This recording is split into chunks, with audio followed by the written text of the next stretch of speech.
낮 기온은 서울이 37도, 춘천과 대전 36도로 오늘과 비슷하거나 조금 높겠습니다. 서울지방 현재 기온은 33도, 습도는 50%입니다. 아나운서 전주리였습니다. KBS.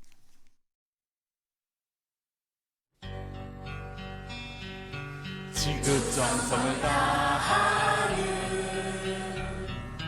국민의 방송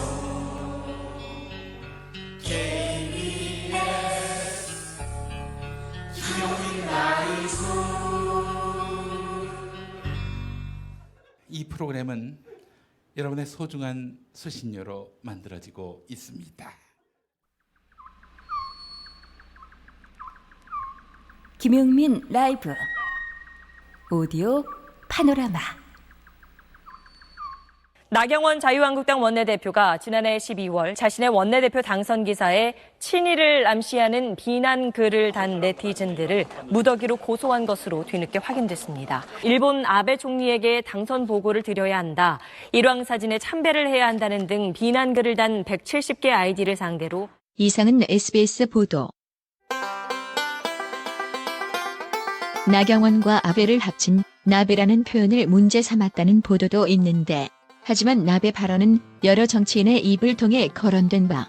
강병원 더불어민주당 의원. 아까 토착여구라는 말, 나베라는 말, 이 한국당에게 던지는 우리 국민들의 비난이고 질타입니다. 같은 당 윤호중 의원. 이런 망언이 계속되기 있기 때문에 자유한국당을 극우 반민족당이다 이렇게 이야기를 하고, 나경원 대표의 이름이 나배경원이다 이런 이야기가 계속되는 것이 아닌가. 제1야당의 원내대표가 국민의 원성에 대해 사법적으로 대응하는 게 정당한가? 이런 여론이 불붙는 분위기. 평소 나경원 원내대표 막말과 혐오 발언이 넘쳐나는 일베는 폐쇄해서는 안 된다고 말한 바 있는데, JTBC 보도. 자유한국당 나경원 의원이 페이스북에 글을 하나 올렸는데, 일베 폐쇄를 추진하는 것은 표현의 자유를 돌이킬 수 없는 수준으로 후퇴시키는 행위라고 했고요. 폐쇄 반대하는군요. 그렇습니다. 반여권 사이트를 압박하고 있다라고 주장을 했습니다. 일베 폐쇄가 표현의 자유를 막는다. 이거 기본적으로 이런 의견이라는 거죠? 예, 그렇습니다. 예. 일베에 대해 별 경각심이 없다가 일베스러운 말을 무분별하게 옮기기도. 이른바 다렉스 발언. 문바, 이런 사람들한테 공격감 당하는 거 아시죠? 아, 대통령한테 독재 어떻게 생각하냐고 묻지도 못합니까, 여러분? 비판의 자유, 민주사회에서 매우 소중하다는 평소 지론은 또 어떻고? 절대 권력 완성에 방해가 되는 세력과 기관은 철저하게 탄압하고 장악하고 있습니다. 저항하는 언론인에게는 모욕을 퍼붓습니다. 국민의 목소리, 아우성에 전혀 관심도 없고 이야기조차 들으려 하고 있지 않습니다. 독선과 오만의 민낯을 민의의 전당에서조차 여과 없이 드러냈습니다. 야당은 독선과 오만과 무관하다는 듯? 아무래도 최근 이 발언에 대한 비판 여론에 속이 많이 상하신 듯. 우리 일본이 7월에 이야기한 다음 한 달 동안 청와대나 정부에서 나온 거는 죽창과 추경 탓. 우리 일본 8월 9일 박주민 더불어민주당 최고위원. 아마도 자신을 비하하는 말에 무척 큰 상처를 받으셨나 봅니다. 본인을 비하하는 말들이 주는 아픔을 안다면 자신들이 비하하는 말을 하여 다른 사람들에게 아픔을 준 부분에 대해서도 조금은 생각해 줄 수 있지 않을까요? 그렇다면 나베라고 언급했던 누리꾼들, 수사기관에서 어떻게 해명할 것인가? 나경원 원내대표 발언에서 팁을 얻은 사람들이 있었는데. 갈창 논란은 저는 정말 그게 무슨 이게 문바 하니까 이게 달빛 창문인가 그런 거 그냥 쓴 겁니다. 이 말에 착안해서 나베는 나경원 베스트, 나경원 베리굿의 약자인 줄 알고 썼다. 이렇게 답하면 된다는.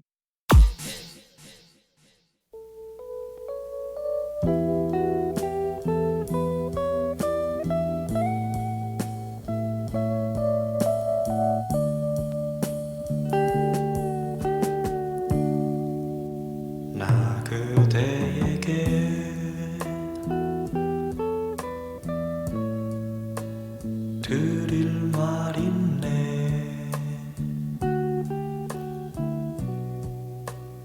오늘 밤 문득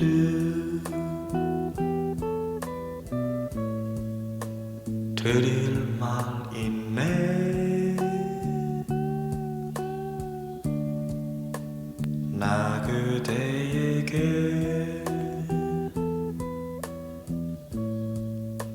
모두 드리리. 터질 것 같은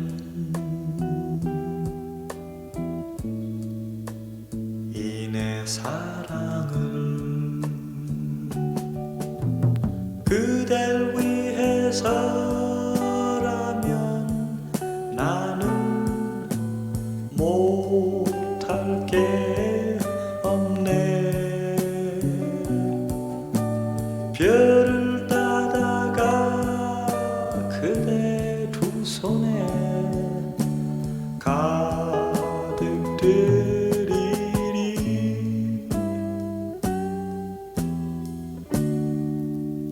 나 그대에게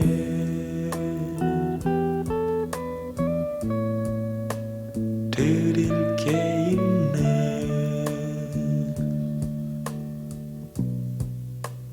오늘 밤 문득 드릴 게 있네.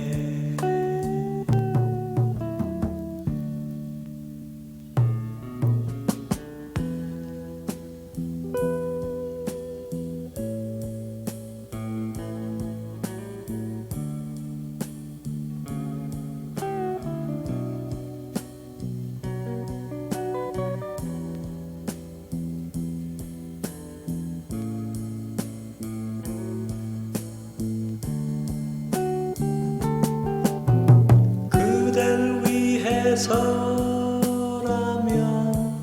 나는 못할 게 없네. 별을 따다가 그대 두 손에 가득 드리리.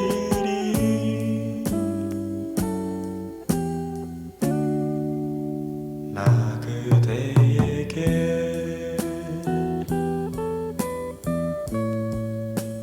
모두 드리리. 터질 것 같은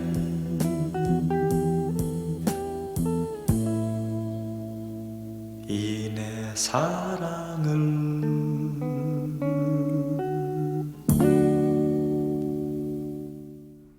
이장희 씨의 나 그대에게 모두 드리리 듣는데 마음이 차분해졌습니다. 네, 금요일 저녁 여러분과 함께 달리고 있습니다. KBS 1라디오 김용민 라이브입니다. 전국 방송으로 함께하는 2부입니다. 자, 1부는 이제 5시 5분에 시작했는데요. 팟캐스트를 통해서 다시 들으실 수 있습니다. 놓친 방송, 다시 듣고 싶은 방송 팟캐스트에서 즐겨주시기 바랍니다. 김용민 라이브 생방송 현장을 영상으로도 보실 수 있습니다. 유튜브 KBS 1라디오 계정으로 즐겨주시기 바라겠습니다. 3610번 쓰시는 분, 일본이란 말 앞에는 우리라는 말이 절대 안 나오지 않나요? 라고 물어보셨습니다. 말 실수하셨다고 하는 거니까요. 예. 너무 크게 확대 해석하지 말아달라. 또 당사자는 또 이렇게 얘기하고 있으니까요. 예, 그것도 참고하시기 바라겠습니다. 이 방송은 102.5MHz로 독도에서도 방송됩니다. 독도의 KBS 1라디오 송신시설로 독도의 KBS 1라디오가 방송되고 있고 제 목소리도 지금 전파되고 있습니다. 네, 한마디 하겠습니다. 독도는 대한민국 땅입니다. 네, 라디오 정보센터 잠깐 다녀올까요? 정한나 씨가 준비하고 있습니다. 문재인 대통령은 에스퍼 미 신임 국방장관을 접견하고 한미동맹이 점점 공고해지고 있는 만큼 북미 간 비핵화 협상이 반드시 성공할 수 있도록 뒷받침해야 할 것이라고 말했습니다.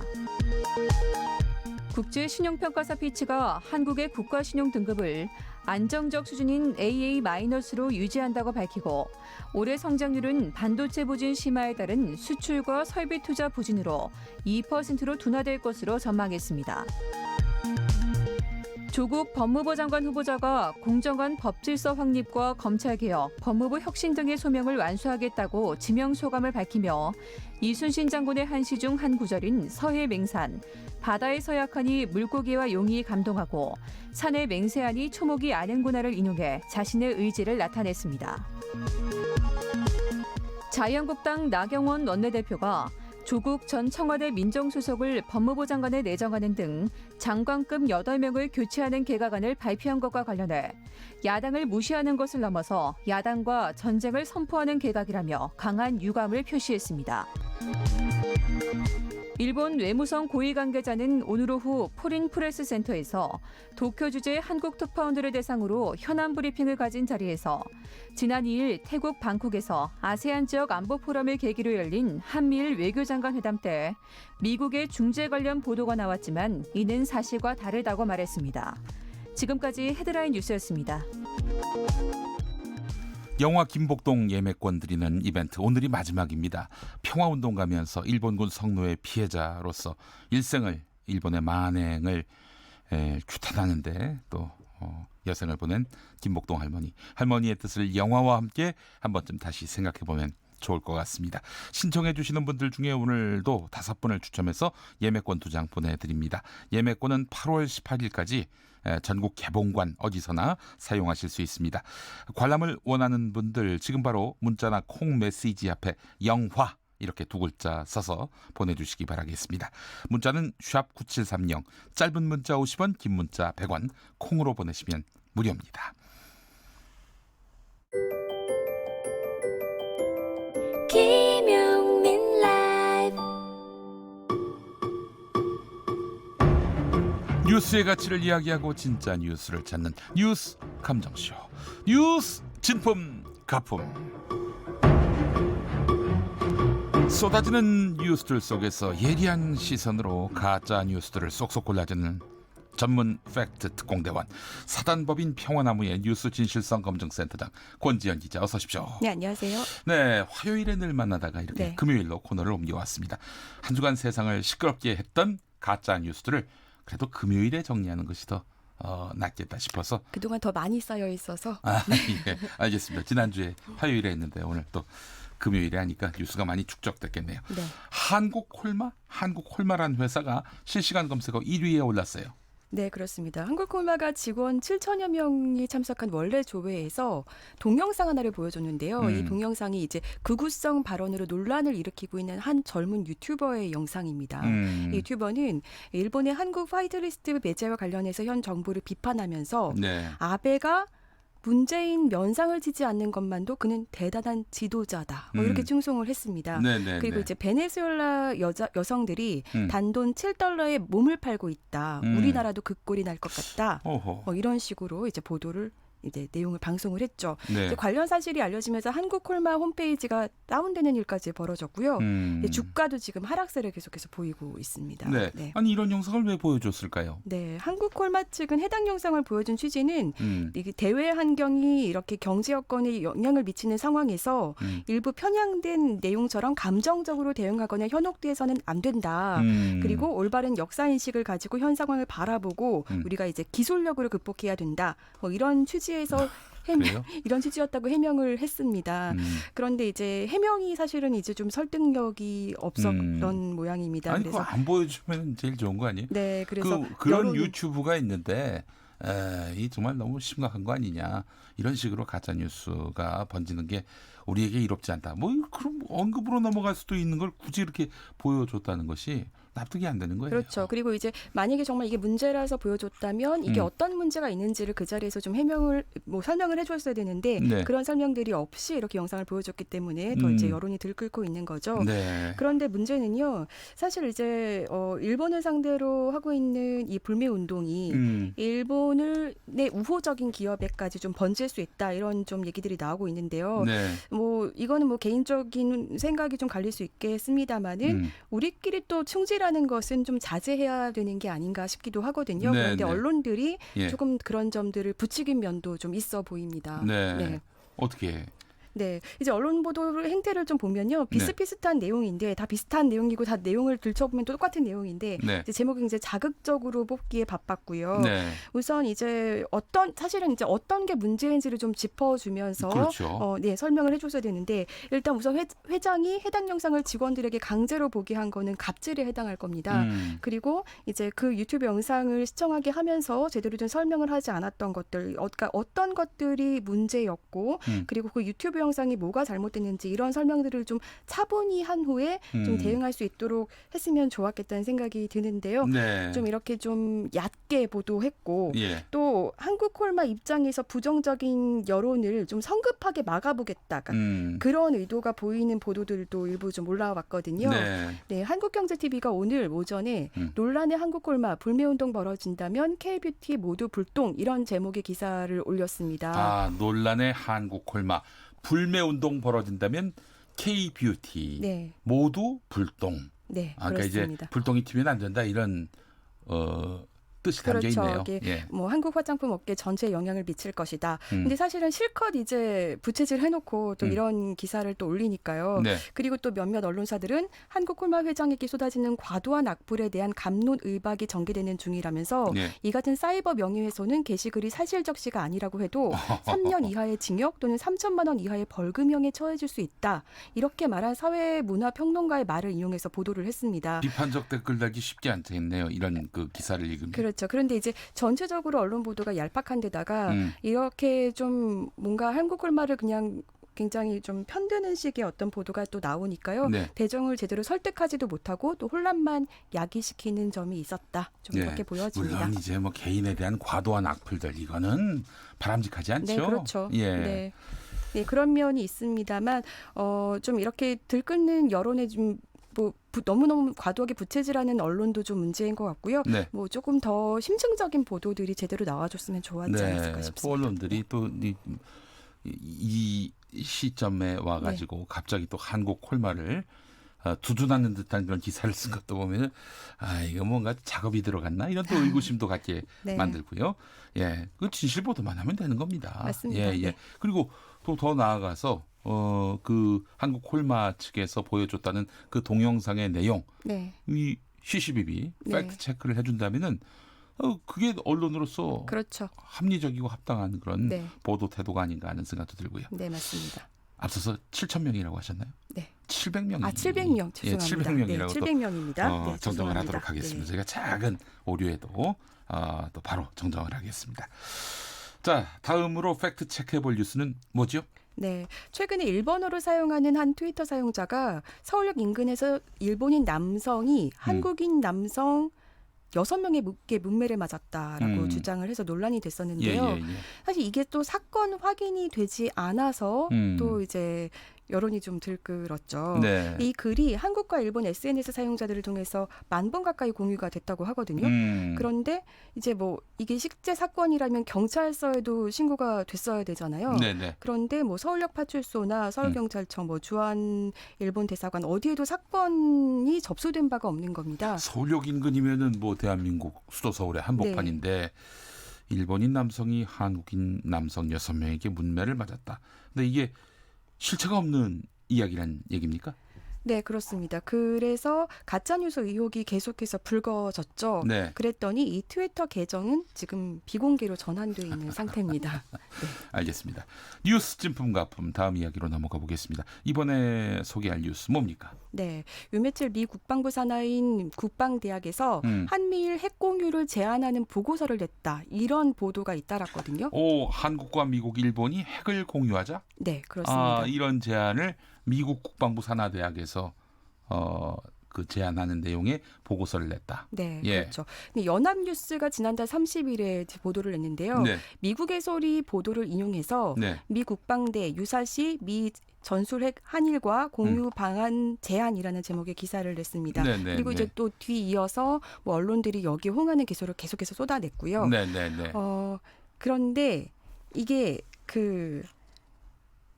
찾아보니까요. 네. 이 보고서가 올라와 있는 홈페이지가 네. 국방대학교 출판부였습니다. 네, 그러니까 이 국방대학 출판부에서 발행하는 개간지에 게재되어 있는 연구 논문이었던 거죠. 연구 논문. 네. 그러면 그러니까 좀 공식적인 어떤 국방대학의 어떤 보고서라고 보기는 좀 힘든 거죠. 왜냐하면 개인 명의로 올라온 글이고 네. 전문가들에게 이제 정보를 제공하기 위해서 만들어진 어떤 학술 저널에 네. 이제 게재된 글이라는 겁니다. 그러면 네. 이거 단단히 이 사실관계가 잘못됐네요. 네, 사실 큰 차이가 있을 수 있죠. 그런데 마치 국방대학의 어떤 공식 보고서인 것처럼 이렇게 언론들이 계속해서 보도를 쏟아내고. 아니 근데 이 사안이 굉장히 위중한 사안 아닙니까? 네. 한미일이 핵을 공유한다. 그렇죠. 네. 그렇다면은 이거 진짜 한반도 안보 정세에 매우 큰 이슈가 될 텐데. 그렇죠. 그렇다면은 이 사안의 무게만큼 이 진짜 이런 문건을 냈는지 여러 사람한테 팩트 체크를 해야 될 것이고요. 사실 이게 실제로 이제 정말 공식 문건이라면 그간에 이제 북한과의 대화 기조를 강조해온 트럼프 행정부의 노선과는 배치되는 어떤 그런 분위기로 가는 거잖아요. 그래서 굉장히 관과할 내용은 아닌데 이게 그냥 찾아만 봐도 구글에서도 저도 이제 검색해봤더니 바로 검색이 되더라고요. 그러니까 쉽게 찾아볼 수 있는 거였는데 사실은 좀 게을리했다. 그리고 사실관계 파악에 게을렀다. 네. 그리고 그냥 미국의 소리의 어떤 보도를 그냥 인용하는 쪽으로 굉장히 쉽게 기사를 썼다라고 이제 판단이 됩니다. 어느 언론이 보도한 거예요? 네, 연합뉴스가 처음에 보도했습니다. 네. 그래, 해명 보도를 좀 내셔야겠네요. 예, 알겠습니다. 우리 권지영 기자 마이크를 조금 옆으로 두시면 좋겠어요. 네. 예, 이게 화면에 안 나온다고. 네. 제 얼굴을 보고 싶으십니까? 네. 예, 그런 문자가 와가지고. 네. 팝 스크린이 굉장히 작은데 얼굴을 가리네요. 그게. 예. 네. 알겠습니다. 자, 다음 뉴스 어떤 뉴스입니까? 네.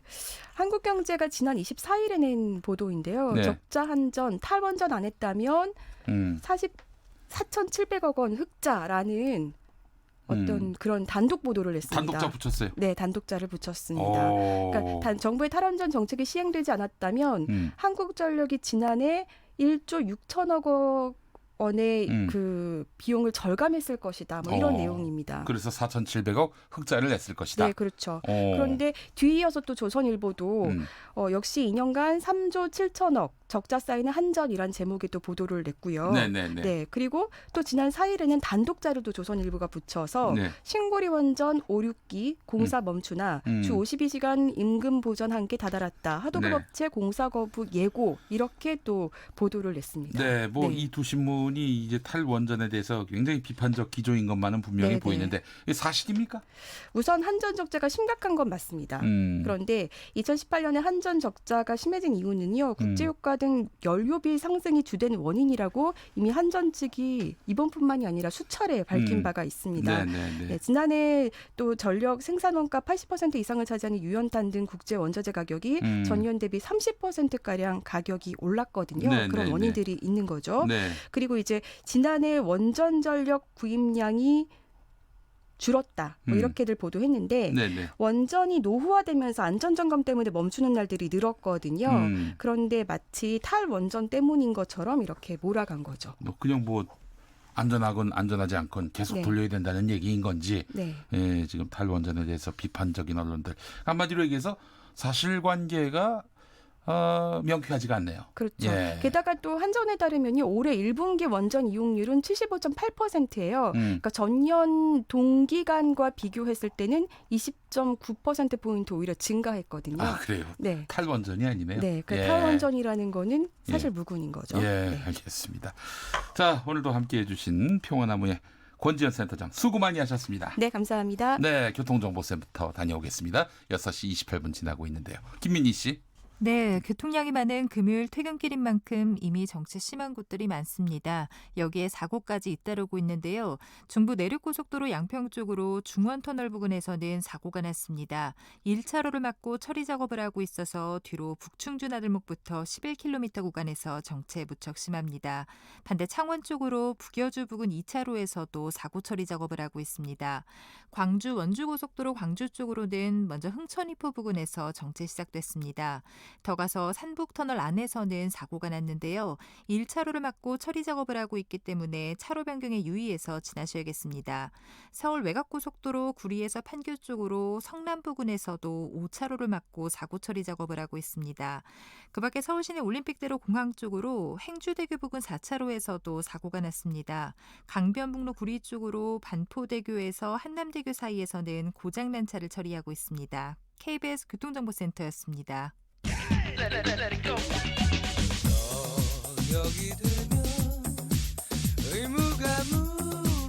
김용민 라이브를 듣고 계시죠?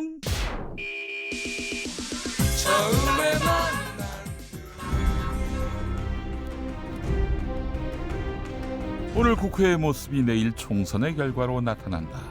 만약 내일 21대 국회의원 선거가 치러진다면 그 결과는 몇 대 몇?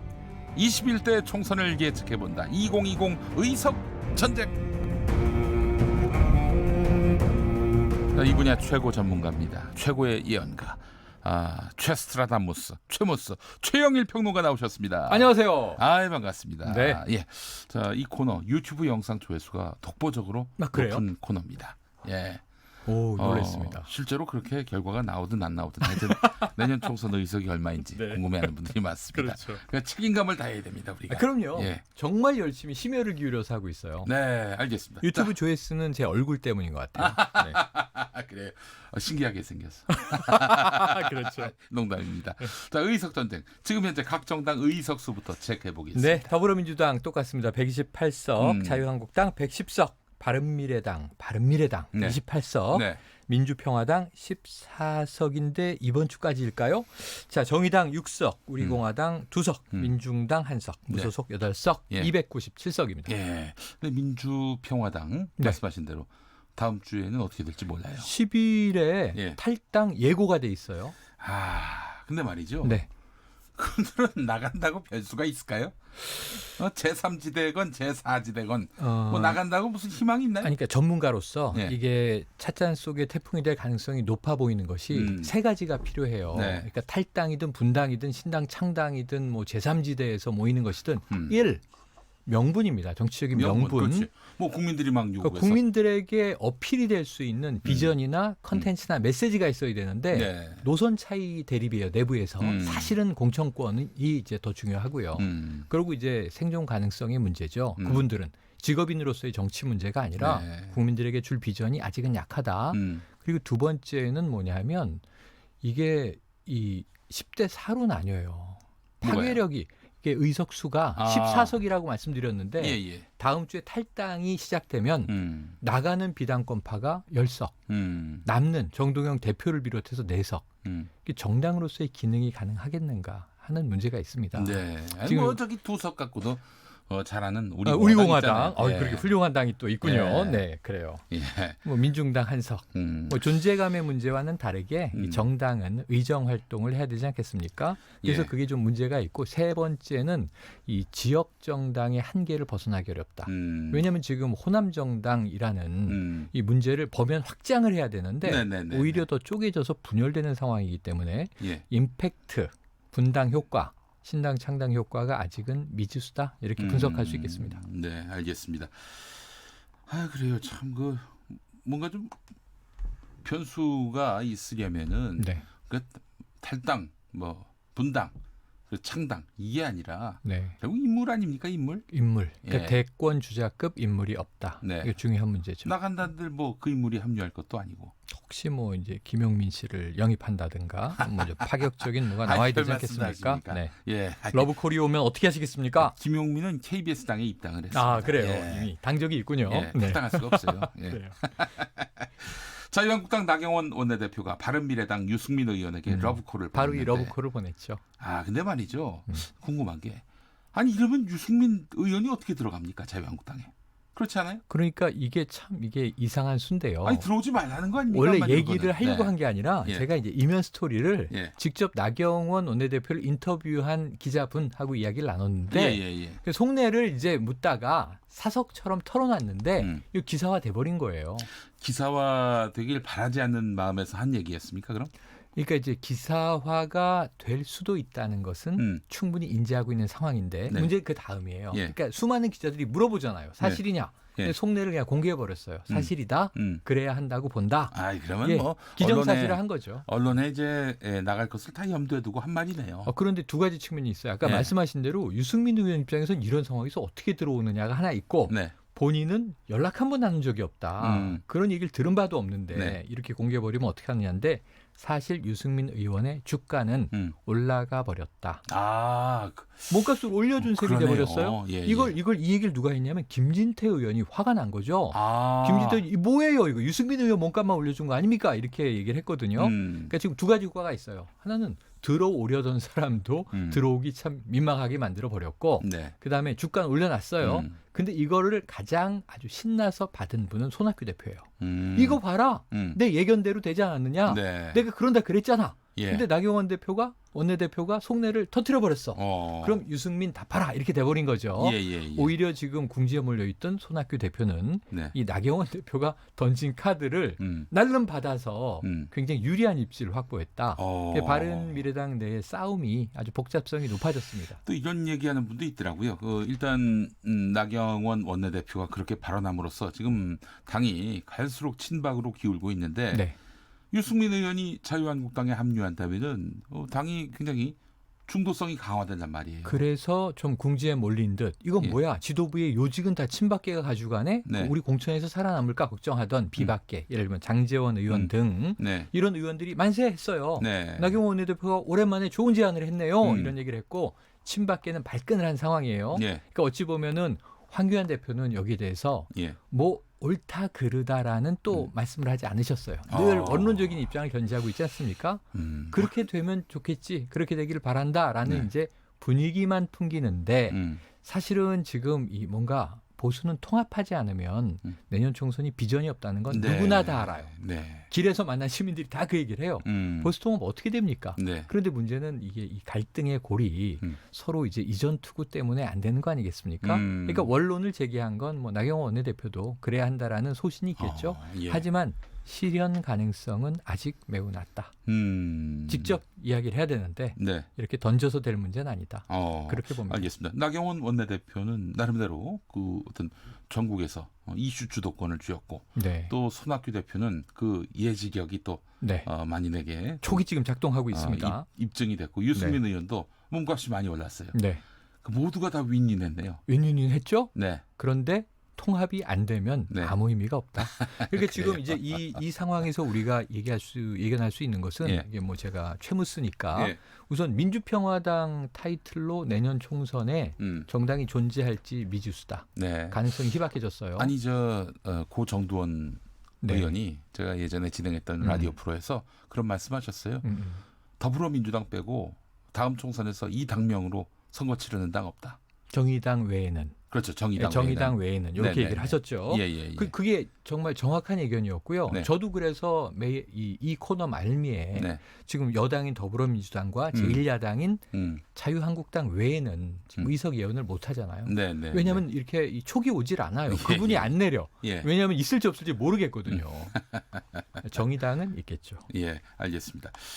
자, 그 보수 성향의 시민단체죠. 엄마 부대의 주옥순 대표 네네. 행동. 네. 자유한국당은 뭐 이분 우리는 상관없다. 모르는 사람이다. 뭐 거의 그런 식으로 이제 얘기를 하고 있고요. 주옥순 대표의 이런 말과 행동이 어떻게 뭐 선거에 영향을 미칠까요? 미칩니다. 그럼에도 불구하고 네. 대중들이 느끼는 느낌은 자 공식적으로는 자유한국당과 무관합니다. 하지만 보니까 홍준표 전 대표 시절에 디지털정당위원회 부위원장을 맡았던데요.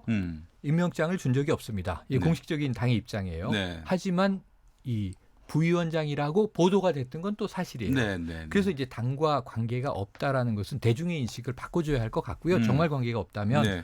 두 번째로는 박근혜 전 대통령과의 관계는 분명히 있어요. 친박 주력 3대 세력이 네. 1. 박사모 네. 2. 어버이연합 네. 3. 엄마부대. 이건 뭐 주지의 사실이에요. 네. 언론에도 많이 나왔기 때문에. 예. 그리고 실제로 박근혜 전 대통령 지지한다고 늘 외치고 있지 않습니까? 그리고 무고하다고 지금 이야기하고 석방하라는 거 아니에요? 네. 이런 입장을 취하고 있기 때문에 관계가 없다라고 하는 것은 말일 뿐이고 국민들이 정말 관계가 없다고 느끼게 해줘야 하는데 그러하냐 하는 문제가 남아요. 저는 이 주옥순 이 엄마 부대 대표의 지금 정말 놀라운 충격적인 이야기들은 자유한국당에게 매우 불리한 상황을 조성하고 있다. 주옥순 대표가 정말 나를 친일파 매국노라고 부르는 사람들을 나 고소하겠다 이런 얘기를 밝혔어요. 그래서 저는 전국에서 엄마들이 분노하고 있다. 엄마 부대에 엄마는 누가 붙여주는 겁니까? 지금 정말 이 여성들의 다수가 어머니, 엄마인데 이 맘들 활동들이 많잖아요. 그리고 요새 맘들이 정말 정치에 관심이 많거든요. 그런데 여기에 대해서 이 엄마 부대라는 이름을 정말 좀 수치스러워하는 엄마들이 많다. 그리고 또 주 대표도 좀 아셔야 될 것 같습니다. 네, 알겠습니다. 조국 청와대 민정수석이 법무부 장관이 내정됐죠. 후보자가 됐죠. 청문회를 거치고 국회가 인사청문 보고서를 채택하고 그렇게 해서 대통령이 임명 여부를 결정하고 뭐 그런 수순이 남아있지만 보고서가 채택되지 않아도 인사청문 경과 보고서가 채택되지 않아도 장관은 이제 임명이 되죠. 그래서 사실은 지금 법조 지금 뭐 이거는 야당과 전쟁하자는 거다. 나경원 자유한국당 원내대표가 그렇게 언급했는데 어떻게 보세요? 이렇게 봅니다. 야당은 이미 정부와 전쟁 중이었죠. 전쟁을 하자는 것이다라는 건 나경원 원내대표의 말씀인데 지금 운영위 국방위 그동안 국회에서 정부 인사 특히 청와대의 이제 인사들이 참석한 모든 장면을 보세요. 정의용 실장 국가안보실장인데 XX라는 욕도 등장을 했고요. 존경하는 의원님 이거 의례적인 말이긴 하죠. 존경하지 마 이런 얘기도 나왔습니다. 심지어 반말도 나왔고요. 초선 의원이라 날 이렇게 막대하느냐. 모욕감은 무례하게 대한 건 의원님이십니다. 이런 지금 어찌 보면 생산적인 얘기가 별로 없어요. 계속 싸워요. 이미 전쟁 중이었잖아요. 근데 새삼 조국 이 법무부 장관 후보자를 내정한 것이 이 야당과 전쟁하자는 것이다. 선전포고다. 대통령의. 이것은 야당은 그럼 그동안 화해했습니까? 그래서 제가 보기엔 상호적인 겁니다. 이 상황은. 그래서 이 조국 법무부 장관 후보의 인사청문회 또는 이게 여론에 미칠 파장은 간단해요. 이 문재인 정부 지지층은요. 대다수 환영 일색이고요. 문재인 정부 반대자들은 저거 봐라. 독재다. 또 이렇게 얘기를 한단 말이에요. 그래서 제가 보기에는 이 결과는 이 법무부 장관이 될 가능성이 매우 높지만 조국 장관 후보자의 앞으로의 성과에 달려 있습니다. 사법개혁의 성과를 낸다면 결과적으로는 박수를 받게 될 것이고 미진하다면 역량 한계가 있었다라고 평가받게 될 것이에요. 이것은 뭐 오늘 사실은 굉장히 의미 있는 얘기를 했죠. 서해 맹산. 이게 바다에 서약하고 산에 맹세한다는 얘기를 오늘 조국 후보자가 이야기를 했는데 실천이 될 수 있느냐가 관건이다 이렇게 봅니다. 야당이 더 반발하겠네요. 더 반발하겠죠. 이건 뭐 기존의 반발은 눈에 불보듯 뻔했던 일이었지 않습니까? 이런 생각이 들었어요. 조국 수석이 이제 장관이 되는데 청와대 민정수석이 아니라 아예 법무부 장관으로 갔다면 애초부터 그랬다면 어땠을까? 조금 달라졌겠죠. 기류가 조금 달라졌을 거예요. 왜냐하면 지금 전임자인 박상기 법무부 장관도 이 자리를 내주게 되겠습니다만 사실은 비검찰 이 법학자였던 것이죠. 지금 이 프로필의 상황은 조국 후보자와 거의 유사해요. 그게 문재인 정부가 또 검찰 출신을 검찰 개혁에 쓰기는 어렵다. 아예 검찰과 이해관계가 없는 인물을 쓰겠다. 법학자는 또 이제 올곧은 어떤 법적인 자신의 소신이 있지 않겠습니까? 그러니까 이러한 포석인데 그렇긴 하겠습니다만 저는 야당의 반발은 거의 유사했을 것으로 봅니다. 왜냐하면 정치권에 이미 몸담지 않았고 지금도 폴리페서라는 비판을 받고 있습니다만 또는 임명직 공무원이 됐던 거잖아요. 그 들어온 순간 문재인 정부와 함께한 순간 이 조국 전 교수의 현재도 이제 교직은 유지하고 있죠.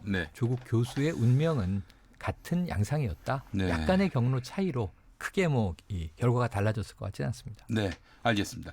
자, 그렇다면은 이제 만약 내일 총선이 치러진다면 냉정하게 말씀드릴게요. 아주 냉정하게 오늘 나온 이 갤럽 여론조사를 그대로 계산기로 두드린 거예요, 제가. 알겠습니다. 이거 인과적인 이해관계 다 뺐습니다. 지금 더불어민주당은요. 20석을 제가 더 얹어드려서 계산기에서 나온 숫자에 143석을 받습니다. 이 20석은 보정을 하기 위해서 제가 주는 거예요. 왜냐하면 그 중간에 군소정당이 어떻게 변할지 모르기 때문에 보정값을 주는데 냉정하게 지금 300석 기준으로 오늘 현재의 자유한국당의 이 정당 지지율을 그냥 곱하면 54석 나옵니다. 그런데 제가 20석을 더 드린 거예요. 그래서 74석이에요. 그럼 지금 이 제1야당과 여당이 143석 대 74석. 이거 거의 더블 스코어거든요. 더블 스코어죠. 예. 정말 좀 이 자유한국당이 잘해 주십사. 잘하는 것이 아까 이야기한 대로 전쟁하는 게 잘하는 게 아니라 제가 그러면 무조건 문재인 정부에 찬성하란 말이냐? 네. 제1야당인데 안 되죠. 비판해야죠. 예. 대안 있는 비판을 하라. 제가 컨설팅 해드린 적이 없잖아요. 네, 지금 네, 조언 네. 드리는 거예요. 예. 다음 주에도 이것도 해야 되니까 의석전쟁. 네네. 대안 있는 비판을 하시면 조금 의석수가 올라갈 것 같습니다.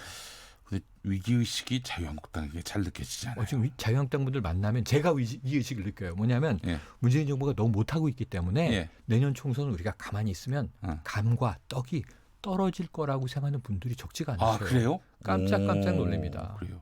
아니 물론 그렇습니다. 뭐 당연히 정부 여당에 대한 실망이 야당에게 유리한 변수인 건 맞는데 근데 역대 우리 선거를 보더라도 상대편이 잘 못한다고 우리 편에게 반드시 이득이 온다는 법은 없어요. 네. 아니 그렇게 얘기하자면은 이명박 후보 뭐 네. 비비 개인 논란이 있었을 때 그때 그게 저 당시 박근혜 후보가 대통령이 되지 않고 당시에 이제 야당이었던 민주당이 그때 집권을 했어야죠. 지금 네, 말씀대로 하면 민주신당. 그렇죠. 예, 그렇죠. 예. 그런데 그때도 완전히 다른 양상. 그때 네. 이제 정동영 후보가 나와서 네. 3패를 했습니다만 역대 최다차로. 그래서 정말 대안 있는 제1야당으로 네. 비판은 비판대로 하되 자 이렇게 했으면 좋겠다. 네, 저렇게 해야 한다. 이것을 반드시 내야지. 컨텐츠 없는 정당은요. 네. 국민들이 이제 정말 신뢰하지 않아요. 예전에 대통합 민주신당이 그런 얘기를 들었어요. 컨텐츠 없는 당이라고. 그러니까 지금 비슷하다니까요. 참 이게 뭐 몇 년에 한 번씩 이렇게 근데 역전이 되는 것 컨텐츠가 같습니다. 없는데 네. 당선된 케이스도 있어요. 아 그래요? 박근혜 대통령이에요. 근데 정말 컨텐츠 없었어요. 그런데 한 가지를 잘했어요. 예. 뭐냐면 지금 황교안 대표와 나경원 원내대표가 보수 우파 결집 이야기하면서 네. 좌파 독재 타도하자고 하잖아요. 예. 그럼 그 컨텐츠가 근거가 뭔지 제가 귀를 기울여 보니까 시장 경제와 자유민주주의를 수호하는 이런 표현을 쓰세요. 네. 시장 경제와 자유민주주의 수호는 민주당도 같은 맥락이에요.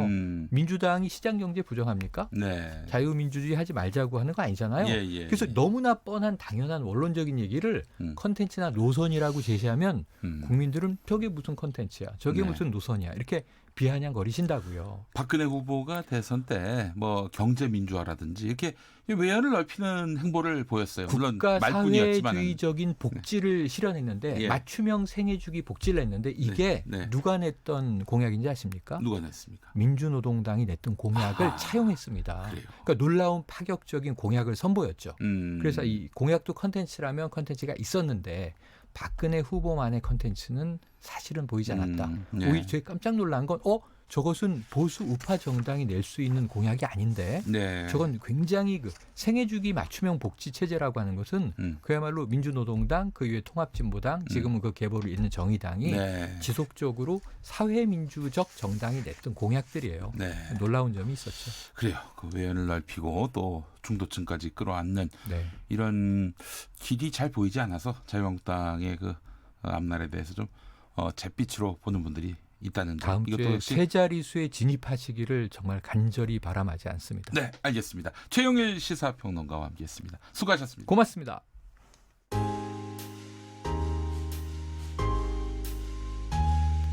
당신의 퇴근길, 야근길, 장보는 길, 학교길, 귀갓길, 정처 없이 걷는 길. 그 모든 길에 함께합니다. 똑똑해지는 시사라디오 김용민 라이브.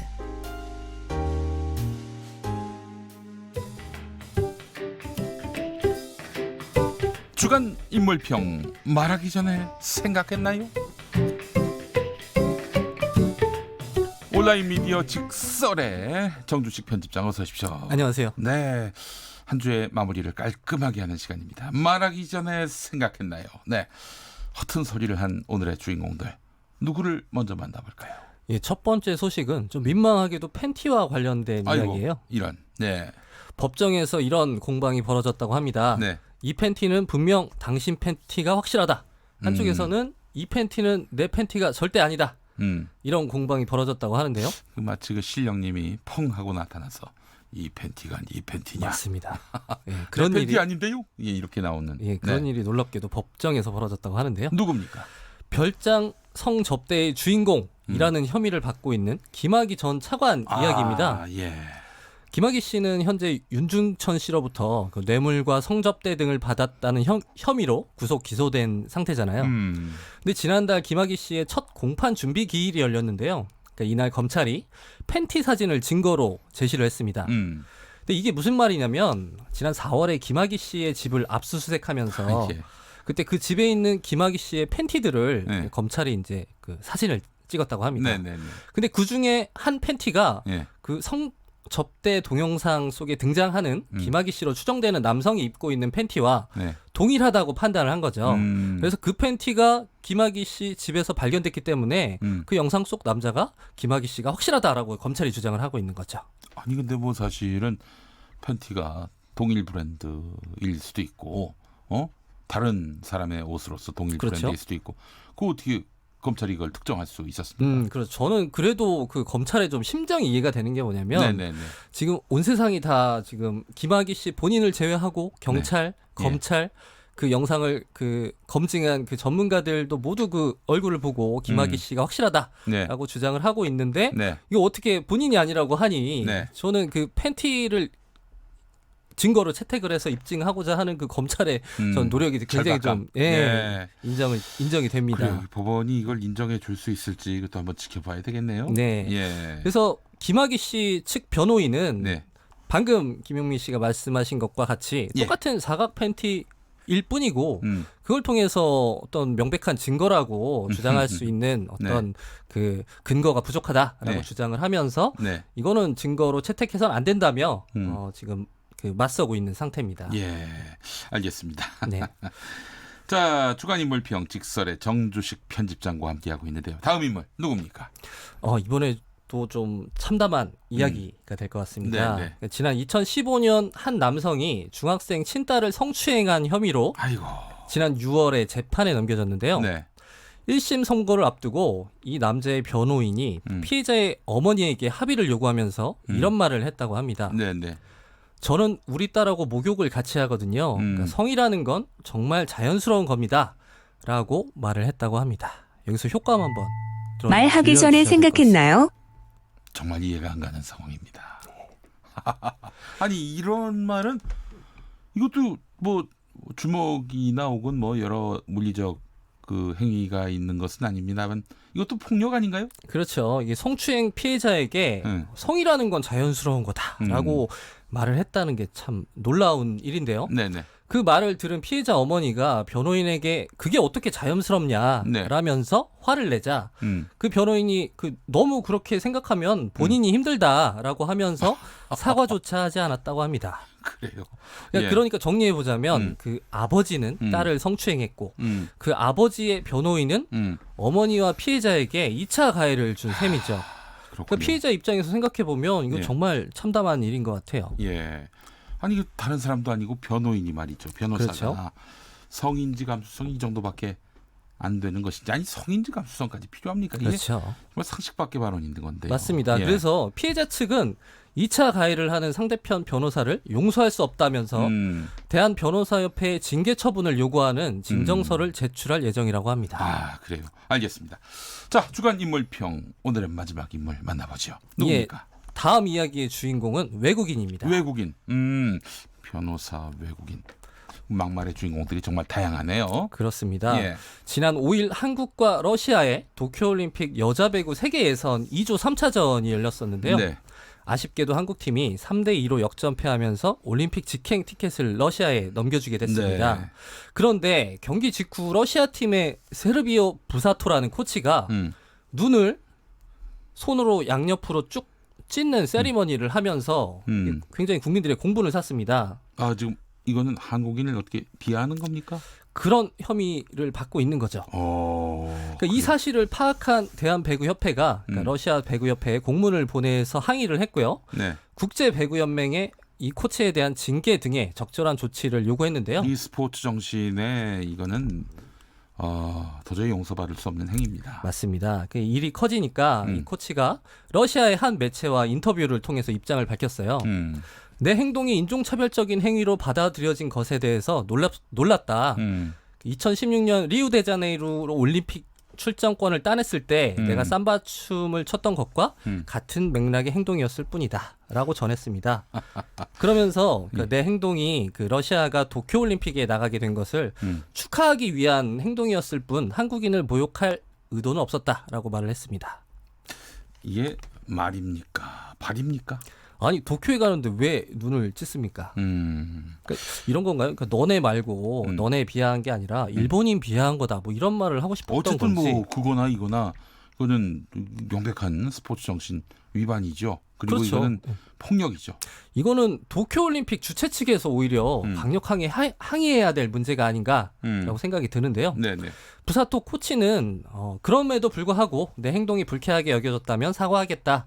나는 한국팀에 큰 존경심을 갖고 있고 그곳에서 일하는 친구들도 여러 명 있다라고 말을 하면서 사과를 하긴 했습니다. 됐고요. 예. 이 별도의 징계 조치 뭐 내려지지 않는 겁니까?